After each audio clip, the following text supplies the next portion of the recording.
మరొకటి తంబూరులో sound system ఉంటుంది. ఒకటే సౌండ్ వచ్చి తంబూరులో టింగ్ అని వస్తుంది, టింగ్ టింగ్ అని వస్తుంది. ఇది ఒరిజినల్ తంబూరా. వేరే ఏ సౌండ్ వచ్చినా కూడా అది ఒరిజినల్ తంబూరా కాదు, అది వేరే వేరే వాటికి వాడతారు. ఆ టింగ్ టింగ్ అనే సౌండ్ మనకి వైబ్రేషన్ చెవులో పడగానే హార్ట్ బీట్ చేంజ్ అయిపోతుంది. మన గురించి వారు ఆలోచించి మన గురించి వారు చెప్పాలంటే 11 సార్లు వాగించాలి. ఇవన్నీ చాలా ఉంటాయి, మనం గమనించుకోవాలి. ఇది అలా 11 సార్లు వాయించారా, మళ్ళీ క్వశ్చన్ అడిగితే మళ్ళీ 9 సార్లు వాయిస్తారు, మళ్ళీ క్వశ్చన్ అడిగితే 13 సార్లు వాయిస్తారు.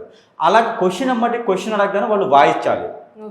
అలా చెప్పిన వారు మాత్రమే ఒరిజినల్స్. డబ్బులు మన దగ్గర ఎక్కువ అడగరు, ఏది ఇవ్వరు, మనకి సలహాలు మాత్రమే ఇస్తారు. మీ పరిస్థితిలో ఉంది, ఇది చేసుకోండి సరిపోతుంది. పితృదోషాలు ఉన్నాయి, ఇదిగో ఇలా వచ్చారు, వీరికి ఇది కోరిక ఉందట, మీరు తీర్చుకోండి, నాకు ఇస్తే నేను తీర్చేస్తా అంటే అవ్వదు. వాళ్ళు ఒరిజినల్స్ కాదు. ఇది ఎవరైతే ప్రేక్షకులు జనాలు ఉన్నారో వీరు గమనించుకోవాల్సినటువంటి విషయం. తంబూరులో మధ్యలో ఒకటి హోల్ ఉంటుంది.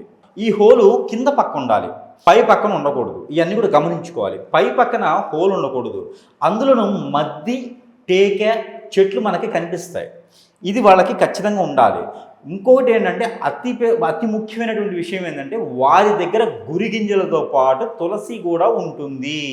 ఒరిజినల్ ఉన్న వాళ్ళకి తులసి మాత ఉంటారు, అందులోనే గురిగింజలు అనేది వారి దగ్గర ఉంటాయి. ఇవన్నీ ఉన్నవారు మాత్రమే ఒరిజినల్స్.